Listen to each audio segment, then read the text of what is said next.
I knew she had no experience, but she had a very special look. I said, where did you learn how to act? She said, well, I didn't really. I said, what do you mean? She said, I never took an acting class. I said, don't. It's just a natural thing. Hello. I was given a lot of confidence as a child. My parents probably gave me too much confidence. She has had a very interesting relationship with the tabloids. She didn't want to be in the tabloids and everybody following her love life. Cameron has an undeniable sweetness about her. Well, people fell in love with her, but they fell in love with what was inherent. She has that sense of humor and kind of a sort of a courage and daring that comes across in her work. That's the real Cameron Diaz. In January of 2011, Cameron Diaz appeared in The Green Hornet, starring Seth Rogen. The film was an instant smash and became the highest-grossing movie in America during its first week in theaters. It was the latest hit for Diaz, whose remarkable career began 17 years earlier with her unforgettable debut in The Mask. In film history, if you look at the shots that first introduced Marilyn Monroe and made her famous, I mean, there's several good examples. It was always a very special moment. So I had the opportunity with someone that I really felt strongly was going to be a big star. I do what they tell me, and then She's got to be this character that when Jim Carrey sees her, his eyes pop out of his head and his tongue reaches the ground. I mean, this is like, you know, the greatest looking chick ever. While her supermodel good looks are undeniable, her appeal has always been more than just skin deep. Since she first made the transition from model to actress, Diaz has proven she can do it all, from action films to period dramas to over-the-top comedies. Her natural on-screen abilities and personal charisma have made her a megastar and one of the highest-paid actresses in Hollywood history. Not too bad for someone who has never taken an acting lesson in her entire life.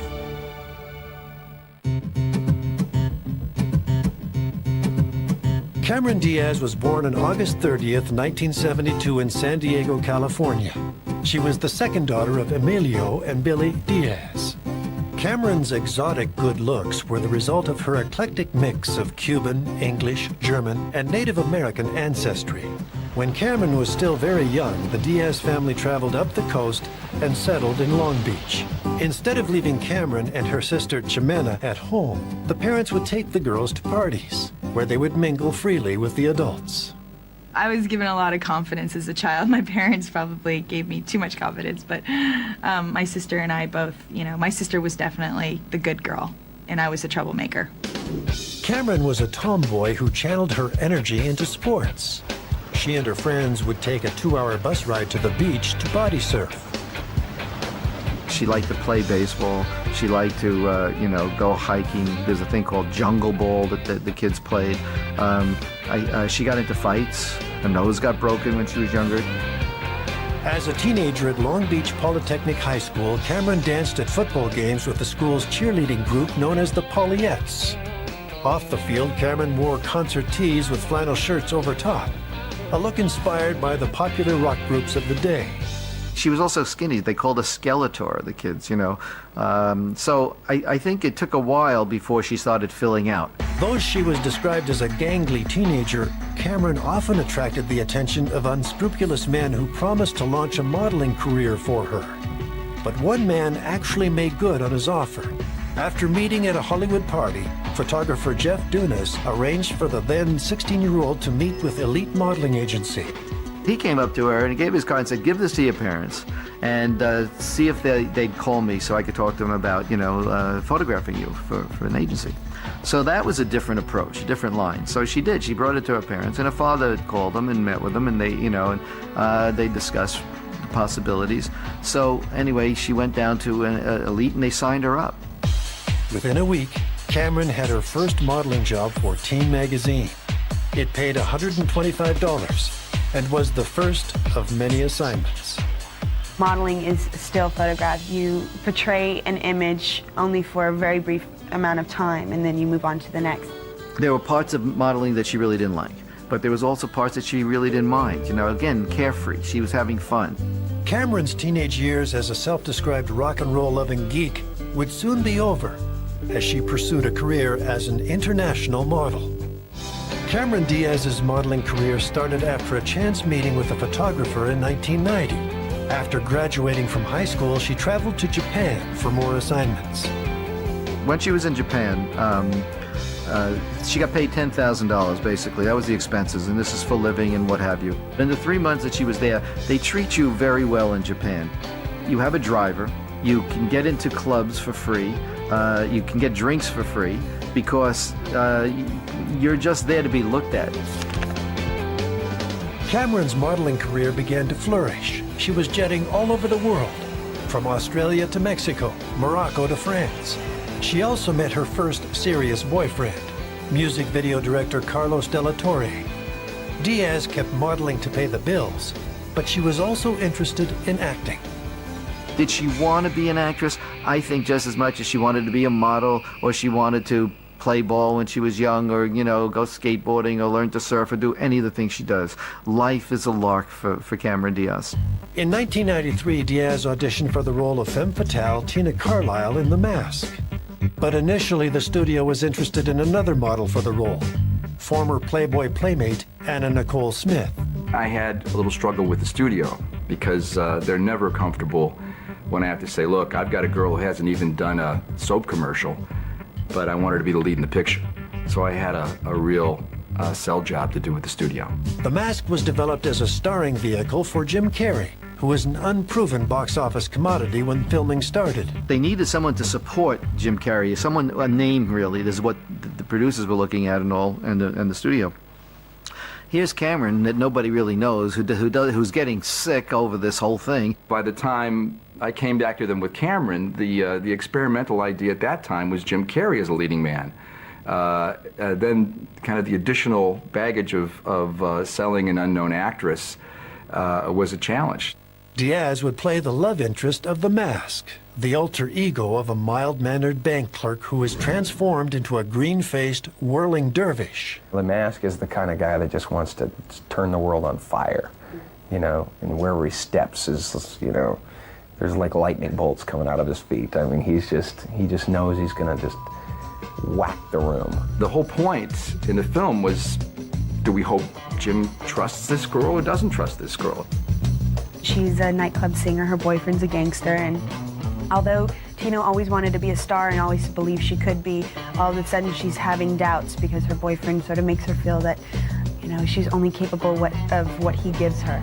So, and not until she meets Stanley Ipkiss, Jim's straight character out of The Mask, does she realize that she does have potential and that she is a good person. Russell capitalized on Cameron's wild side to bring the character to life. She's got kind of a twisted sense of humor, and also, even though she's got this kind of great all-American girl look, she has a wonderful Cuban heritage, so she has this kind of hot-blooded thing available. And I would if I found her acting a little too cautiously, you know, I'd come back to her and I'd remind her of the things she did in the audition that were wild, and she was there. She was there for it. Diaz was also there for her co-star Jim Carrey. She helped him get back in shape for a crucial scene when Carrey was down and out with the flu. I told him that night, if you're sick, we do have insurance, we can shut down. It was a very show-busy moment. He said, no, you know, I can do it. But he had Cameron Diaz to nurse him in the trailer. I mean, Cameron was literally had like a bucket, and he was throwing up. He was very sick, but he pulled it together. So that is one of the beautiful things about film. You have a little family you create. And over the course of that film, Jim and Cameron's chemistry just got better as they became real friends. Despite her extra effort behind the scenes and her role as the female lead, Diaz's salary was modest. I had such a hard time convincing the studio at the time to use Cameron Diaz. I mean, she was making just above scale. She was making, I believe, more as a model at the time, but of course she wanted the opportunity to do the film. Hopefully, eventually my earnings in the film will be up there with my earnings in modeling. Diaz wasn't the only actor on set with a relatively lean paycheck. Jim Carrey's salary for The Mask was reported to be only $540,000. But despite the low compensation, the movie paid off for both actors' careers. Diaz was thrilled when the movie premiered to an enthusiastic crowd at the Cannes Film Festival.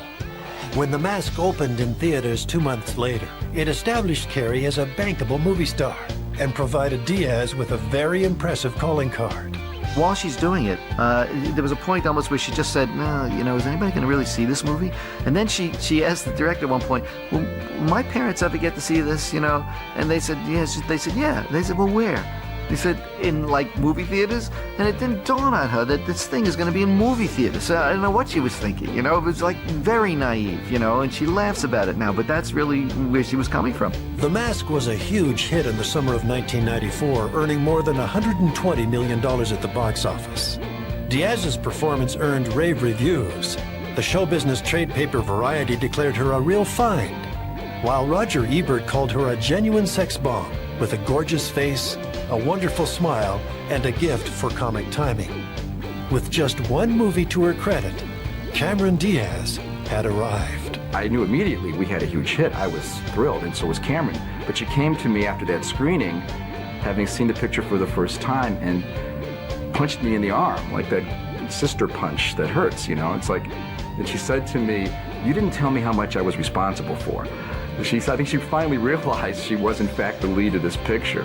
Cameron Diaz had proved that she could grab moviegoers' attention with her head-turning film debut in The Mask. Now she had to prove that she wasn't a one-hit wonder.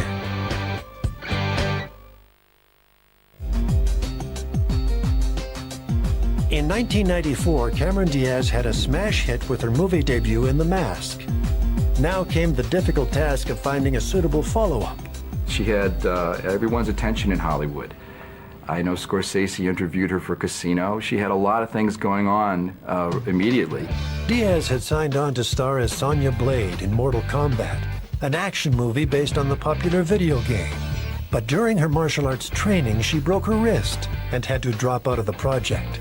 Diaz continued to make the rounds of Hollywood auditions, but her stunning good looks and modeling background proved to be a stumbling block with casting directors.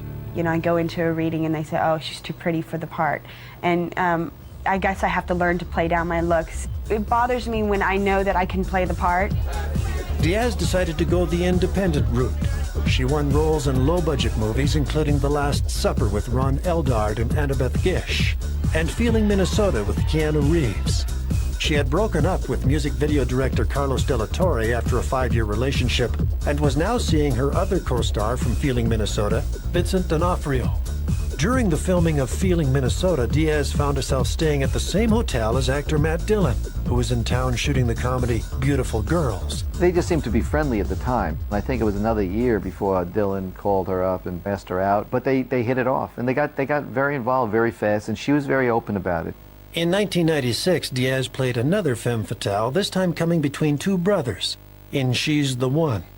It was fun for me to play her because it's nothing like who I am, and so it was nice to just sort of like get in the skin of her for a little while. The movie co-starred Ed Burns, who also wrote and directed the romantic comedy. After seeing his first movie, The Brothers McMullen, Diaz was keen to work with the up-and-coming filmmaker and signed on to the project immediately. There was just a connection with the material between the two of us, and it just turned out to be something that worked out. Diaz's choice of movie roles paid off. That year, she was voted Female Star of Tomorrow by theater owners at the annual Show West convention, which highlights fresh young talent. The Show West Female Star of Tomorrow award, I think, created a lot of buzz for her, because she goes to Vegas.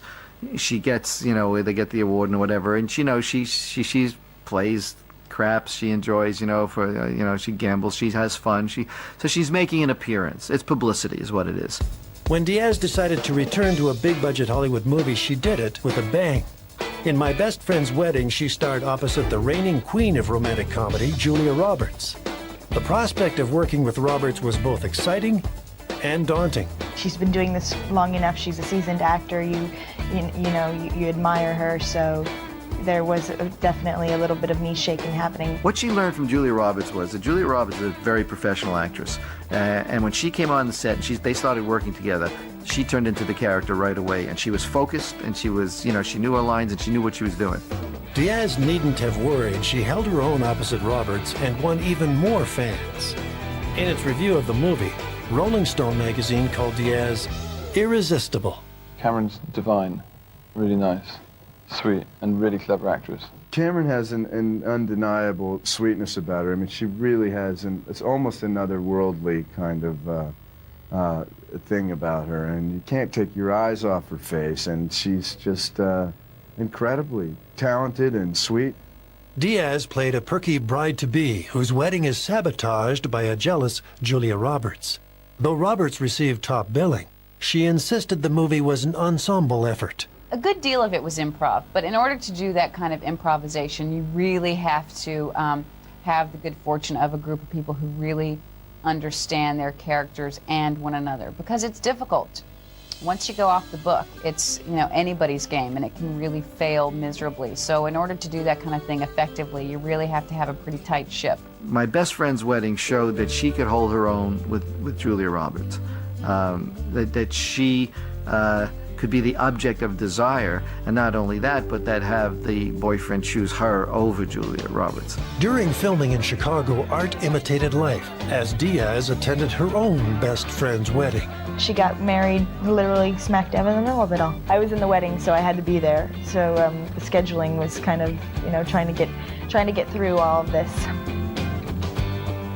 Following the success of My Best Friend's Wedding, Cameron Diaz signed on for another romantic comedy, A Life Less Ordinary. The movie was produced by the creators of Trainspotting and co-starred Ewan McGregor. There was a lot of anticipation. Ewan McGregor, she wanted to do the movie. She thought it was a good script. Everything looked terrific, and the movie just died. You know, it didn't do well at all, and it was critically killed by just about everybody. Cameron had little time to worry about the failure of A Life Less Ordinary. Her next movie was the smash gross-out comedy, There's Something About Mary. There's just something unbelievably likable about her. You know, it's I guess, presence. She's a kind-hearted woman. She's very nice, very real. She's kind of perfect. I think people gather that when they see her on the screen. She's the real deal. The raunchy comedy would push the boundaries of good taste, but firmly established Diaz as an A-list actress. In 1997, My Best Friend's Wedding was Cameron Diaz's first big commercial hit since The Mask. She was then asked to audition for the title role in a comedy called There's Something About Mary. The script was written by Peter and Bobby Farrelly, the creators of the Jim Carrey smash hit Dumb and Dumber. We heard great things about her from Jim Carrey, and it took a few meetings for us to talk her into it. And it's because during the first meeting I kind of messed up. I said, Cameron, if you do this movie, you're going to be the biggest comedic female star out there. And she was like, oof, I don't want to be that. Diaz couldn't resist the script, branded with the Farrellys' trademark bizarre humor and unconventional characters. When I read scripts like Mary, it's shocking to me. It surprises me. I never know what's going to happen on the next page. I laugh. I'm shocked. It's all those things. So that's what draws me in, that grabs my attention. The role of Mary was very, very similar, it turned out, to Cameron's personality. We didn't know this up front. You know, we didn't know Cameron Diaz. We cast her and then got to know her as we're making the movie. But she's a guy's girl. Very easygoing, funny, really smart, really natural, really cool. You know, all the things that we like. You know, likes to have a beer with the guys. Diaz landed the starring role of Mary alongside her latest boyfriend, Matt Dillon. When we cast Cameron Diaz, I think she was the first person we cast, and then we started looking at the other people, and when we had wanted a Matt Dillon long before, we didn't know he was going out with Cameron Diaz. That was news to us. When we went to, do you know that Cameron Diaz? No, we didn't know that. That's the God's honest truth. When we brought them in to work together, we were a little concerned that what if things don't work out for them, you know? W. Earl Brown played Diaz's mentally challenged brother Warren. I had one rehearsal with her. I knew immediately when we were in the room, just her personality and herself that she brought to it was what was going to illuminate the character. When we did Mary, everybody has their assistant and she had nobody that worked for her. I remember they were Christmas shopping, and like other people were sending their assistants out to get their Christmas gifts, and she was doing it. I remember asking her on Charlie's Angels, I was laughing, I said, well, do you have an assistant now? I don't remember if she did or not. I didn't see anyone. There wasn't anybody there in her trailer. So, but I'm sure her life has changed considerably since those times of, going to the mall to do her own Christmas shopping. The movie was full of raunchy humor, including a famous hair gel scene that went down in pop culture history. That was the one thing she was afraid of. She said specifically, I'll do everything in this movie, but I'm very afraid of that. And luckily, the first time she saw it, it went through the roof. We did a test screening that was tremendous, and she walked out and said, let's do it. I think the really brave thing that she did for doing that, because her career was kind of at the point of breaking out. There was all the buzz. And to choose to play that part, had the movie not worked, had it not been funny, had it just been offensive to people and not funny, it was the end of her career. You're never going to get over the scene, that scene with the hair and the hair gel. There's something about Mary scored big with audiences in 1998, spending 11 straight weeks in the box office top 5. I wasn't at all surprised by her success after that. I mean, she nailed Mary. I mean, nailed it. And she was doing it in 2-3 takes. We were flying along. And it was so effortless, natural. No, I thought for sure she'd be a major star. Diaz was a surprise choice for Best Actress by the New York Film Critics Circle for her role. She was also nominated for her first Golden Globe for Best Actress in a Comedy. There are certain actresses out there who have an outer beauty, and you can never really get inside of. But people fell in love with her, but they fell in love with what was in here. As beautiful as she was and is, it was really what was inside her that people loved. Diaz signed on for another politically incorrect movie, Very Bad Things, where she played a very demanding bride-to-be.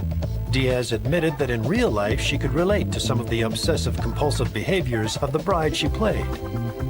Well, I'm a Virgo, so that's just my illness from the beginning. It doesn't play out in the same way. I have compulsions of like folding things, or a plant has to be over there, and if I put something down, I put it there, and that's its spot, and that's where it lives. By the end of the decade, directors were lining up to work with Cameron Diaz. Oliver Stone was one of them. The Oscar winner spotted her at a Golden Globes party in 1998 and offered her a part in his football drama, Any Given Sunday. Diaz accepted and was right in her element, playing an ambitious NFL franchise owner opposite Al Pacino. As a kid growing up in Long Beach, she watched football every weekend with her father, Emilio. It just never really worked for me, that particular movie. No fault of hers. I think she did fine, and I know Al Pacino liked her performance and liked working with her. I have never read or heard of anybody who has not liked working with Cameron Diaz. There's something about her, really, just like Mary. Another strong performance followed in Being John Malkovich, where she played the unhappy wife of a puppeteer who spends time inside the mind of the famous actor. The choice to do Being John Malkovich was very Cameron, and that is, she wanted to prove, I'm not just a pretty face, I can do it all. And, I obviously went far the other way to show that. She played this part as a frumpy, unattractive young lady, in the movie, and so she played it a complete 180 from There's Something About Mary, where everyone is looking at Mary because there's something about her. There's nothing about her in Being John Malkovich that makes you feel, that your eyes are going to pop out of your head and your tongue is going to hit the floor as you did in The Mask. The role showed audiences a very different side of Diaz. Her character wore no makeup, and her trademark blonde shoulder-length hair was replaced with a mess of brown frizz. W. Earl Brown was again her co-star and was blown away by her new look. I went in the makeup trailer and they were doing something with her lips so she couldn't talk. And I sit down right next to her. I honest to God didn't, because I get the look, the eyes like, hey, she didn't say anything, but this, how you doing? And I did the, hey, like when you meet, you don't really know who this, maybe I should know him, hey, good to see you. Well, then when she could speak, then I knew it was her. So, but I sat there for probably a minute, right next to her, elbow to elbow, not even realizing. It showed a range, and I think that's very significant because the movie was as critically acclaimed as anything she has ever done. Critics were impressed by the transformation, and for the second year in a row, Diaz was nominated for a Golden Globe. She had said something like, well, there are only 14 scripts and 14 stories in this town, and being John Malkovich is the 15th, you know, if it's an original. But she did very well with it. Diaz's date for that year's Golden Globes was actor and musician Jared Leto. They began dating in 1999 after Cameron split from Matt Dillon. With a new boyfriend and a handful of successful films and strong reviews, Cameron began the new millennium in high spirits. Cameron Diaz rang in the year 2000 with a lot to look forward to. She was up for a Golden Globe for Best Supporting Actress in Being John Malkovich, and had landed a coveted role in Charlie's Angels, co-starring Lucy Liu and Drew Barrymore. She showed that she could play romantic comedy. She showed that she can be a sex bombshell, and she showed that she can do some serious drama. And you know, and then she gets, you know, to hang out with Drew Barrymore and Lucy Liu, and they do Charlie's Angels. The movie version of the 70s TV series was another box office smash and earned the trio an MTV Movie Award for Best On-Screen Team. Charlie's Angels also attracted a legion of young female fans. People come up to me and say, my daughter looks up to you and you're her hero. That's really the first time that I've had that sort of response where I heard that. The film also scored big with male audiences who were intrigued by an action movie in which women were the heroes. Obviously, for men, they like to look at her. She's sexy, she's attractive, she's got a great smile, she's playful. For women, though, I think it's a little bit different. I think that her sense of humor, her take, her attitude about things, you know, the sort of glint in her eye, the gleefulness. Hey, I'm here. Look at this, Charlie's Angel. Isn't this great? You know, look at this. You know, look at these crazy parts that I'm being put into, and you know, and I can have fun with it. Cameron's next feature also scored big with young moviegoers. In 2001, she lent her voice to Princess Fiona in the Oscar-winning animated feature Shrek. By day, her character was a beautiful princess, but by night, a curse transformed her into an ogre. I love the message that it sends out, that you can't judge people for the way that they look. Some days we feel like the princess, and some days, most of the time, we feel like an ogre, you know, and on occasion we feel like a princess. And the Princess Fiona learns that, you know, as she goes, that she can accept herself for who she is. The movie was based on the offbeat children's book by William Steiger. It poked fun at classic fairy tales like Snow White and Cinderella. Chris Farley had recorded some dialogue for the title character, but after his death in 1997, he was replaced by Mike Myers. The cast also featured Eddie Murphy as Donkey and John Lithgow as the evil Lord Farquaad. I mean, the writers did a great job, and the animators did a great job, and because Eddie, Cameron, and John and I were never in the same room, it's almost impossible to improvise that much. Diaz pocketed $3 million for her work. Not bad considering her voiceover sessions required no wardrobe or makeup. Her next role proved much more challenging. She played Tom Cruise's obsessive lover in the psychological drama Vanilla Sky. For her role, Diaz landed another Golden Globe nomination, her third in just 4 years. By 2002, Diaz had racked up an impressive list of box office hits after only an 8-year career as an actress. Her movies, The Mask, My Best Friend's Wedding, There's Something About Mary, and Charlie's Angels all surpassed the $100 million mark at the box office. So it was no surprise that Diaz was demanding bigger and bigger paychecks. And you get what you can. You know, you're not asking for it, your agent's asking for it, and they're going to stretch the limits and to see what they can get. In 2002, she was paid $15 million to star in The Sweetest Thing. Diaz and co-stars Christina Applegate and Selma Blair starred as 3 friends looking for love in San Francisco. In this movie, we get to have a real good time with just sort of putting it out there and saying, yeah, you know, these are girls. This is what girls do when girls are with girls, and this is how they talk, and you know, this is what it is. If I could work with her every day of my life, I would pay someone just to work with her. The movie featured a number of racy scenes, which played into Diaz's love of irreverent humor. Having the support of my girls, Cameron and Christina, you can come in and do the raunchiest things, and it doesn't even seem like a big deal until your mom sees it, and then you wonder, what was I thinking that day? Thomas Jane played Diaz's love interest in the movie. She's really difficult, you know. She's, moody and surly and late, and you know, won't come out of her trailer, insists on retakes, you know, and I think that was a great kiss. What do you mean, let's do it again? That kiss was perfect. You want another one? What?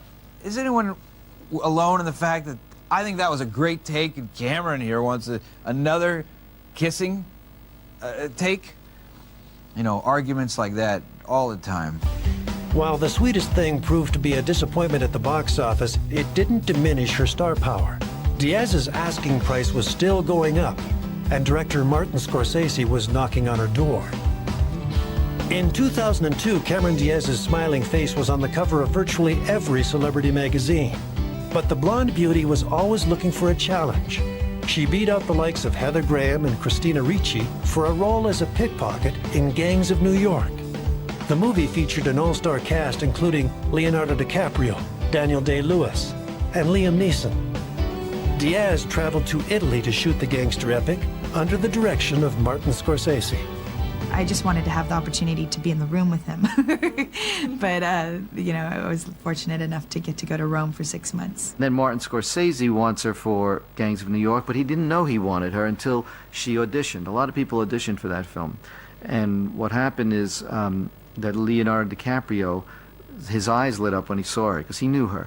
But there was something about her that he really enjoyed seeing around. And Scorsese saw the interaction. And he said he hired Cameron because of the way Leo reacted to her. Her role as immigrant Jenny Everdeen required Diaz to speak with an Irish accent. We didn't do like a full Irish accent. We kind of washed it out a little bit, having our characters be from here and just sort of all the different influences of different accents in the 5 points. So we kind of washed it out and had it just as a little undertone. But it was fun. I loved doing it. Ironically, while Diaz was playing a pickpocket in the film, she thwarted 2 thieves in real life who tried to steal her belongings from a hotel room in Rome. I don't understand people who take from other people. It's something I just don't understand. Cameron earned her 4th Golden Globe nomination in 5 years, but once again, an Oscar nomination eluded her. I think Cameron Diaz is still going to show us something. I think she's got plenty of growth to occur, and if she takes it seriously and if she works hard at it, maybe she'll get nominated. Cameron had not earned an Oscar nomination, but she was poised to become one of the highest paid actresses in film history. After a busy start to the decade, Diaz took some time off and headed to Hawaii, where she took some private surfing lessons. What was supposed to be a relaxing vacation turned serious after the actress broke her nose. It was the 4th time she had broken it. Which is so amazing. Here's this woman with this great face, and her nose could have been a little more shapely, and yet, you know, she can get away with it. It gave her character. A few years later, Diaz decided to go under the knife to fix her nose after the multiple breaks started to affect her breathing. The reason she said was not out of any vanity, because she didn't want to go under the knife for that, but apparently one of her nostrils got clogged. So she was breathing out of just one side of her nose, and that's not a healthy thing to do. When Diaz returned to work after her year-long hiatus, she made Hollywood history.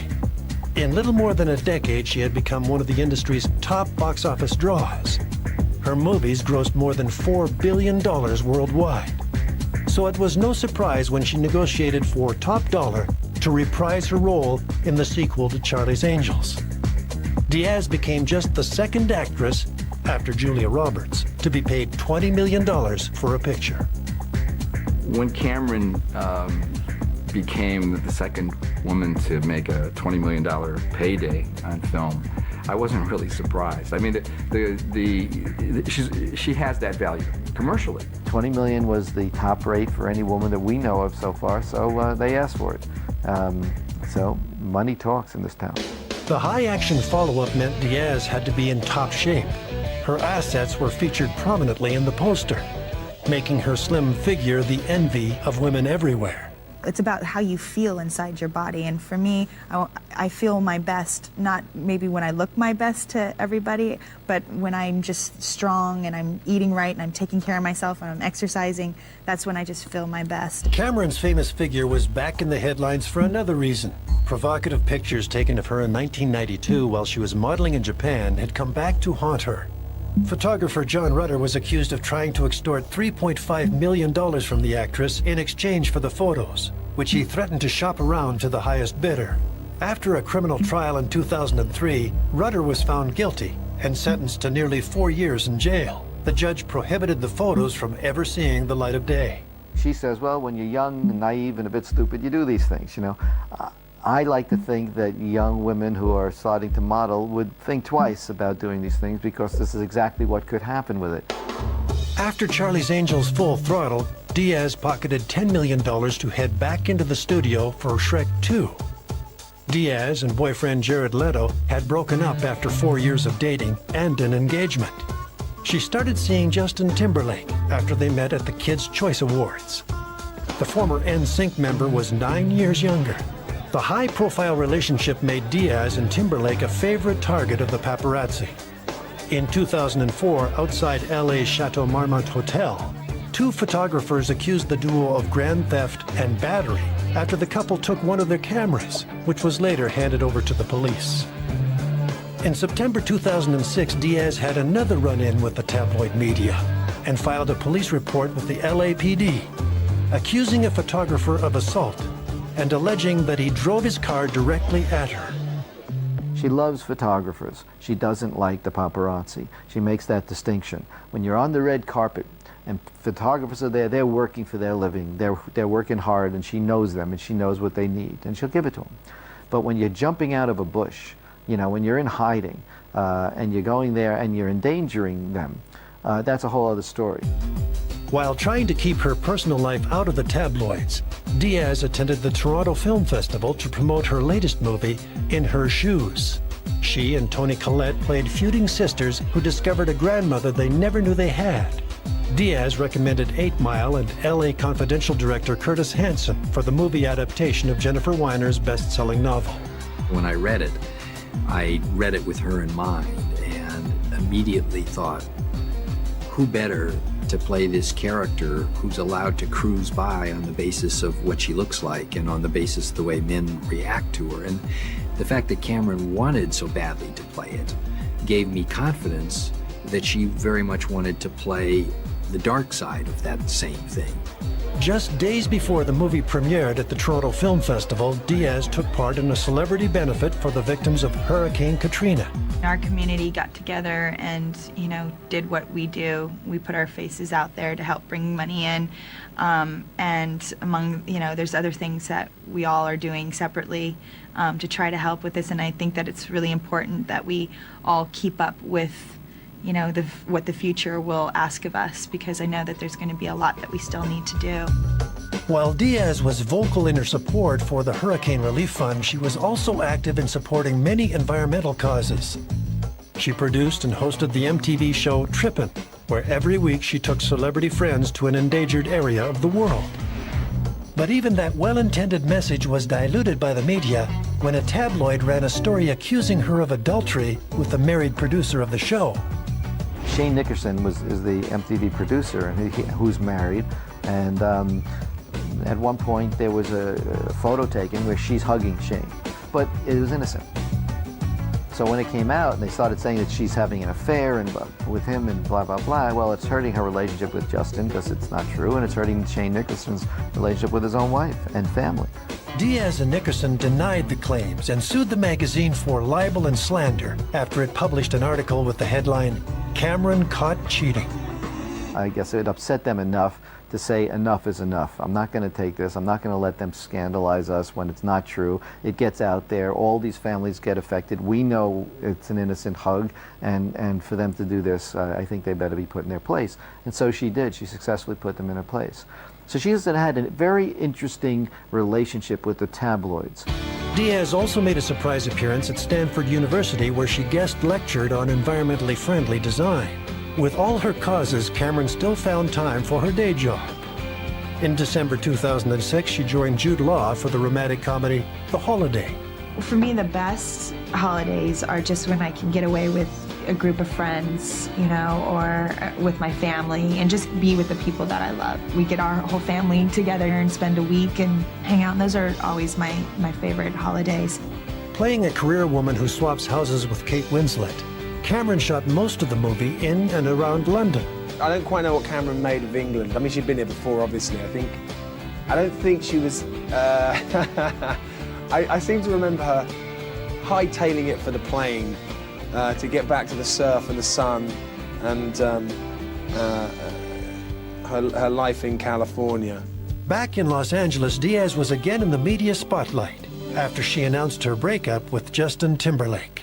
What's become of her now is sort of sad to me because I know specifically that she did not want this to happen. She didn't want to be in the tabloids and everybody following her love life.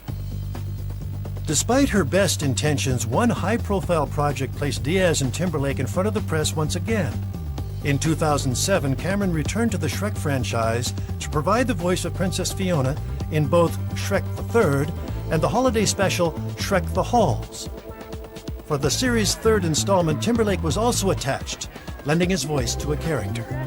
During the film's United Kingdom premiere, the one-time couple appeared at ease with all the media attention. In this one, you've got your ex on the cast list. How difficult does that make things? He's right there. There's no blows being thrown, is there? It's only difficult when people ask about it, because then you go, why are they asking about it? Outside of acting, Diaz continued her work as a dedicated environmentalist, taking part in Al Gore's Live Earth concert series to raise awareness of climate change. Hello. The smartest choice that we all can ever make is to answer the call and save ourselves. She teamed up again with Gore to promote Current TV's 60 Seconds to Save the Earth, a contest giving viewers a chance to create a PSA about fighting climate change. Unfortunately, she also garnered some negative publicity for a politically insensitive fashion blunder. While visiting Machu Picchu in Peru, Diaz was photographed carrying a handbag decorated with the Mao Zedong phrase, "Serve the people," written in Chinese. Some locals took offense as the Maoist Shining Path insurgency of the 1980s and early 90s left nearly 70,000 Peruvians dead. Diaz quickly apologized, but much worse news was coming her way. In 2008, her 58-year-old father, Emilio Diaz, died unexpectedly from pneumonia. While it was a difficult time for Cameron personally, on screen things continued to go her way. She starred alongside Ashton Kutcher in the successful romantic comedy What Happens in Vegas, and Forbes magazine named her the highest-paid actress in Hollywood, reporting Diaz earned an astonishing $50 million in 2007. In 2009, Diaz starred in the tearjerker My Sister's Keeper, playing the mother of a child with leukemia. Later that year, she appeared in the supernatural thriller The Box. No stranger to high-profile romances, Diaz began another relationship perfect for the tabloids when she dated New York Yankee slugger Alex Rodriguez. In 2010, Diaz returned to the kingdom of Far, Far Away in Shrek Forever After, and appeared alongside Tom Cruise in the action comedy Night and Day. She's just such a great actress, particularly in a movie like this. It was, when you're dealing with this kind of comedy, you need someone who's just right there. Her busy schedule continued in 2011, starring in The Green Hornet and working with former boyfriend Justin Timberlake in Bad Teacher. She also signed on to co-star with Oscar winner Colin Firth in the Coen brothers' remake of the caper film Gambit. With no formal training to speak of, Cameron Diaz made the transition from model to superstar actress look easy. From the very moment she burst onto the scene, it was obvious she was more than just another pretty face. Cameron Diaz can do it all. Her career will continue for many, many more years because it's not about her looks. It's not about that. It really isn't. Again, I emphasize to people, there's a million beautiful girls out there and they couldn't do Mary. Seems like she's figured out a way to be happy, to be carefree and loose, to do good projects. She has that sense of humor and kind of a sort of a courage and daring that comes across in her work. That's the real Cameron Diaz. I believe what you put out in the universe comes back, so if I put something out, I want to make sure it goes to the right place, so I always knock on wood.